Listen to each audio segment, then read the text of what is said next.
This is live. 021. Hi, welcome back to our sparkling conversation on Classique. I'm Pieter Ferreira from Grainbeck, Cellarmaster, and 1 week to go. Last night was a little bit better news for us, so we now know there is a sort of a point of departure for the lockdown.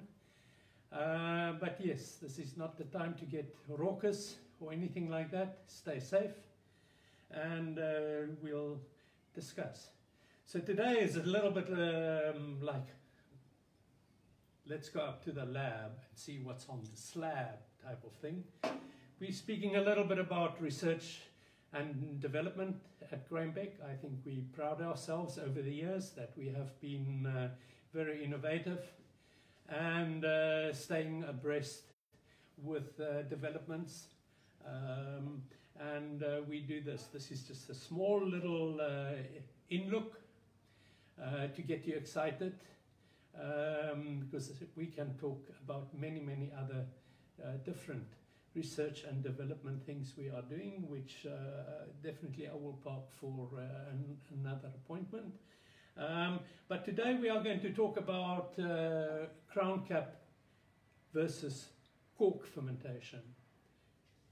I guess if we have to go back to the beginning of champagne, champagne was fermented under cork because they didn't have the metal cap in those days. And then things changed around, and I would say today well over 85%, if not more, of all sparkling wines bottle fermented is done under crown cap. So I thought I will show you with some examples because some of it will be new to you. This is what we really call a crown cap. It's like a beer top, you can see that, and you can see there that it's an incorporated inner that will make sure that the wine is well closed off during fermentation. So with a crown cap, you can see that. We've talked about time on the lees on the previous conversation.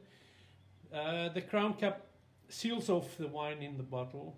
The yeast does its fermentation, and it works against and holds the pressure in the bottle after the secondary fermentation. So this is the crown cap fermentation. And there's various things that happen during the time that this wine will now spend on the lees. We talked about the lees contact and under crown. But what is becoming more and more sort of popular, I guess it's like a full circle that goes around, is the art of fermenting under a cork. This is known as the Agrafe fermentation. So you can see there's a very grand sort of staple, which is the Agrafe. It's French for staple, that secures the cork now well in the bottle. Like a crown cap, the cork seals off the wine, and the wine will now go through a fermentation. Now, it was interesting. Yesterday, I joined a Zoom meeting to people in Spain, also talking about their experiences that they've had and the different characteristics that develops. What we do know today is that under cork, because of the natural construction and flavors that's in the natural cork, definitely imparts character into a wine, where the crown cap is sort of sterile, if I can give you that analogy. So under crown cap it's quite sterile, and under cork you get the interaction of the fermentation with the cork, and there's certain ellagic tannins and vanilla flavors that is imparted into the wine, and definitely gives the wine a complete different profile. Now this doesn't really happen over time or only after 3 years. The difference is quite immediate. for the Cape Winemakers Guild last year, for those of you who do recall it. I actually did a very interesting lot where we had 3 bottles under crown cap and 3 bottles under cork fermentation, and we sold that as a parcel. It created a lot of interest, and yeah, it is still amazing how these wines do differ from one another. One would think that the crown completely seals it, but what research has shown to us is that there's a certain amount of permeability through aluminium or then obviously metal, which wasn't really known. And it is amazing how even the crown cap guys are catching on. And if I can just show you these two, the incorporated one and then this one, which has a special liner in, this will allow the wine or the oxygen transmission to be slower or to be faster. So the difference even between 2 different crown cap closures is also quite dramatic. If you just had to follow the wine under the incorporated one and the one that has the liner with its plastic insertion known as the bidel, there you have it, it will also be quite different. The incorporated one, oxygen transmission is the most, so obviously if you want evolution over time, over a shorter period, you will consider this. And when you have the insertion with a different liner, it's a little bit like the Stelvin closure for screw caps, you can change the rate of oxidation over time. So it's quite dramatic of how things do change and give you different flavors. So on another occasion we can do the alla volley, where we can compare a crown cap versus cork fermentation. One of our winemakers, Classique winemakers, is Paul Gerber. He's at Colmont, and he's actually doing his master's degree on the effect and the amount of different flavor the wine picks up during the secondary fermentation.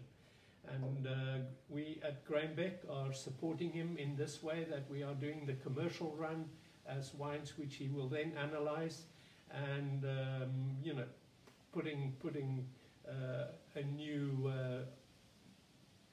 sort of scientific paper to his results. For those of you who just don't know, I'm just showing you a bark from the cork tree. Now, I'm not here to talk about corks really, but just the shape of a cork. Again, last week we discussed how you can determine whether wine was a short time on cork or a long time on cork. A sparkling wine Classique cork starts as a cylindrical one, just as this wine cork looks like.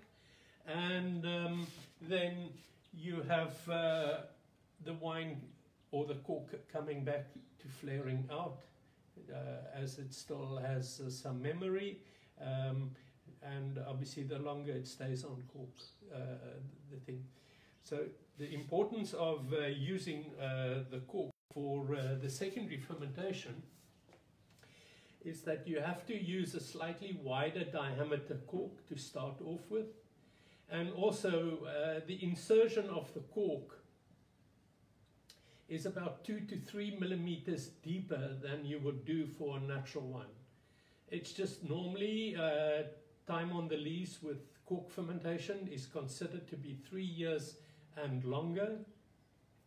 Is that wine or the cork will withstand the pressure and sort of keep this shape for a much longer period to obviously secure all the bubbles in the bottle. So enough said. Those of you who are lucky to find these, you would see it's Crown Cap versus Agrafe, and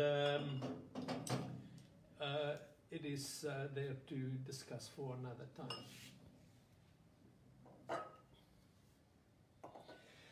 So what else do we get up to? Obviously quite a lot of things, but lately we have been been really wanting to get back into the winery and look at our various things, is the phenomena of storing your Cap Classique at home. Yeah, we have the exact same wine that from after disgorgement. Now, disgorgement is after the riddling process, the freezing of the neck, adding your little bit of dosage, the sugared wine, finally cork and wire it, and then normally the wine will rest for a period prior to the labeling exercise. And the phenomena is what we are doing, and you can do this at home as well, is when you buy your Cap Classique, store one bottle upright and store one lying down. And obviously, if you want to see the progression over time, you need to buy a case because you need at least 3 samples of each. But it is quite astonishing. We do this in collaboration with the cork suppliers in the industry, and yeah, we're all learning something that really think, you know, this is so simple, but this is amazing what we're doing, and we're going to taste them as well. The effect of lying down, your wine is always in contact, and I think you can see it here. The wine is always, or the cork is always in contact with liquid. And this intent to eventually pressurize against the cork, and it might get that first disc of the sparkling wine cork to start shriveling. Where we have found that if we have the upright position in storing, the cork seems to flare a little bit out.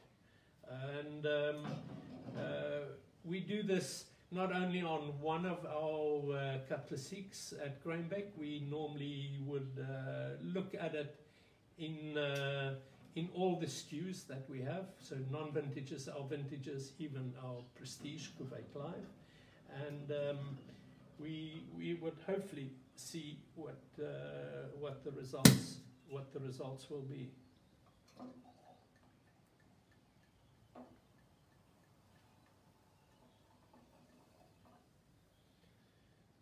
So that is the upright. So with the upright, as you see, the bottle will be on your left, the upright one, and the one that is lying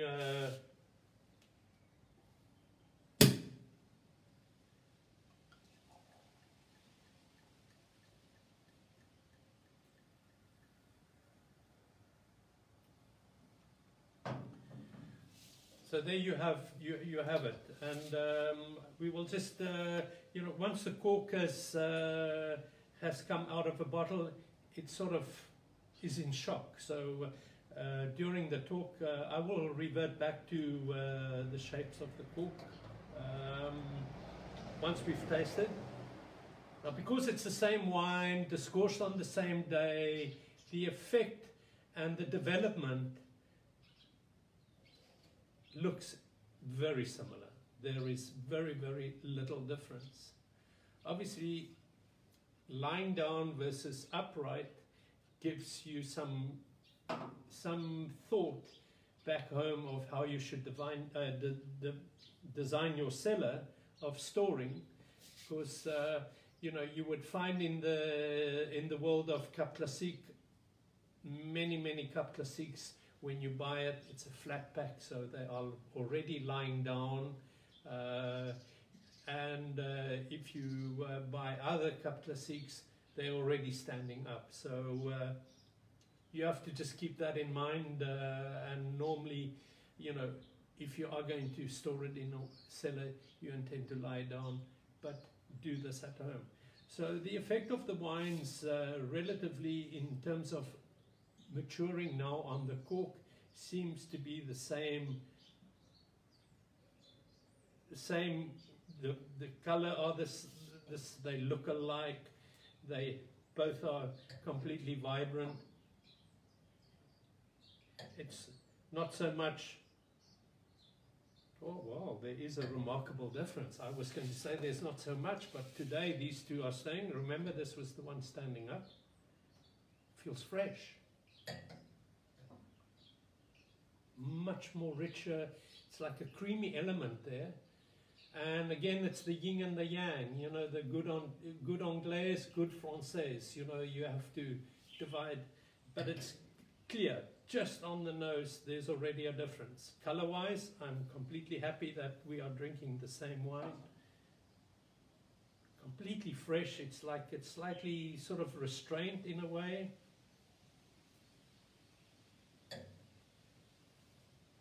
Oh man, how glad I am it's 12 o'clock. Anyway, get back to business. The nose is remarkably different. Creamy textures, it's something that a lot of people would like. And, you know, this wine is still much fresher.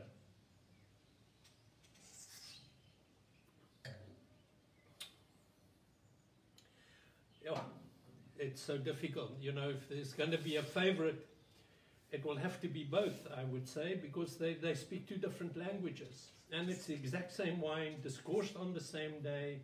And I really would just want to sort of show you what we have seen over time on the corks. It's something like this. This cork is not moving yet, but as you know, I don't want to sort of bore you with too much detail.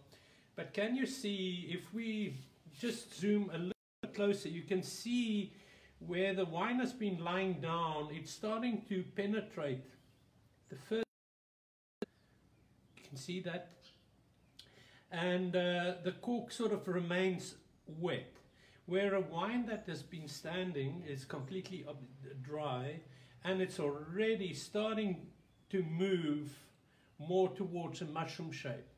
If you allow these corks just to sort of to rest for a while, you will definitely see how they do differ and how they come together. So there you can see it. Very clear. But again, the taste is really remarkable. It feels to me that this wine needs a little bit of extra time, really, because this wine's evolution is just much richer. The texture is already on the palate. It's quite amazing. When Pieter and I do these things, it's not rocket science. It's really, we even do it blind, and the results seems to be the same. And as I mentioned, our cork friends in the industry is learning all the time that there is a remarkable difference. So for winemakers out there, keep that in mind. Do try this. You'll be super impressed of how things do change. And one more time, nice, fresh, slightly restrained on the nose.